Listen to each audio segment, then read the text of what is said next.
Dana is going back to her roots, back to Derry where she grew up. On the outskirts of the city is a collection of abandoned buildings, Dana's old school, Thornhill College. Whoa, it's so strange to see this place boarded up, you know. I suppose in my mind it's kind of as I always remember it, and bustling with girls. I remember my first day. My school bag was so heavy I couldn't lift it off the ground.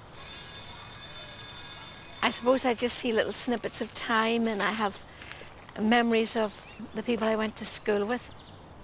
It is sad to see it, but just across the road is the new Thornhill, so it goes on. In the brand new building, Dana wants to see if its strong tradition of music teaching still survives.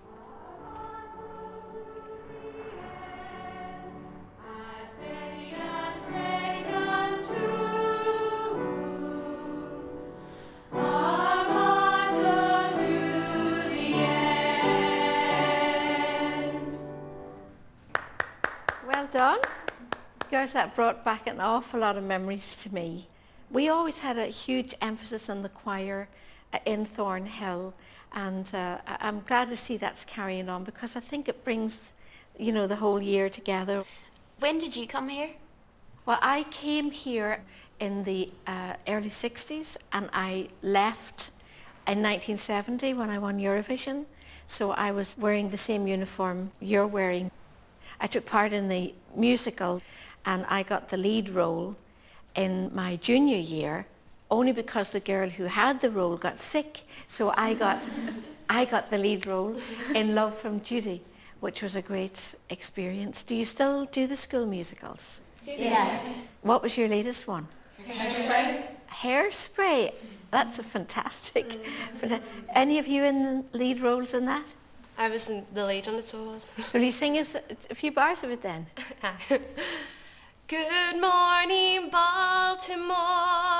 Every day's like an open door. That's a short song.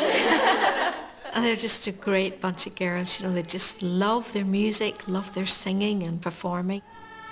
I was thinking, you know, how much things change and yet how little things change, because, you know, I could see myself in their position. So you'll build up. Coming back here was, for me, a kind of a process of uniting the memories with the present day. Seeing these young girls today and meeting their teachers, that's lovely to see that ongoing circle of life.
We come to Strasbourg once every month, and we're here from Monday to Thursday, and during that time we vote on the bulk of the reports. It's a chance to find out what's going on, and for that reason it's excellent. And of course it's also a beautiful city. Dana, it was quite a shock to everyone, and possibly quite a shock to yourself, when you went into politics. Oh yes, I call myself an accidental politician. And the question rises to my lips, why? Well, I ran for the presidency in Ireland. You know, if you're going to start, you might as well start at the top and work your way down. But basically... Why do you suddenly, I mean, you've been singing successfully, you've got this great career, you're living in Alabama with your children. Yes. And you think, I think I'll stand for the Irish presidency. Well, I was actually asked if I would.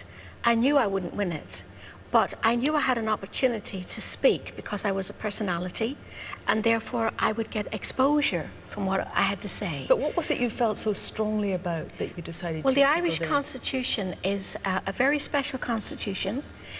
It recognises a higher power, it recognises God, it protects the family, it protects parents as the first children of their teachers, and it protects life. So it's a very special constitution also because only the Irish people have the last say on any changes. And there was obviously people felt that they were being forced into change and that the people were not being listened to. So I spoke on behalf of the people who felt that no one was listening to them, and they were right. And I spoke on their behalf.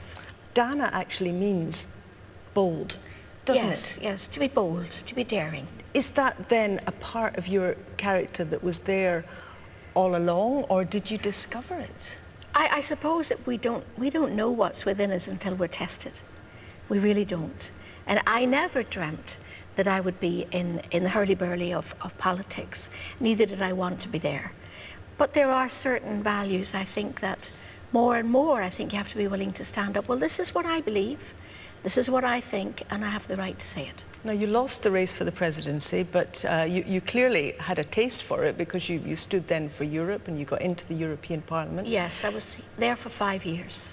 Did you enjoy it, you who hated politics? I'm not sure enjoy is the right word. It was a battle every day, and politics is like that. You know, you do have to stand your ground.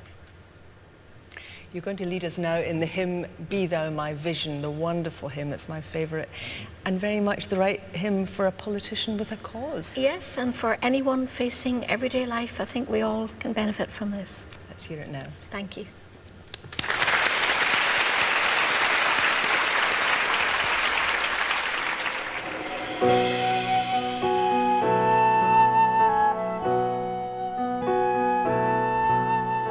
Be thou my vision, O Lord of my heart. Be all else, but not to me, save that thou art.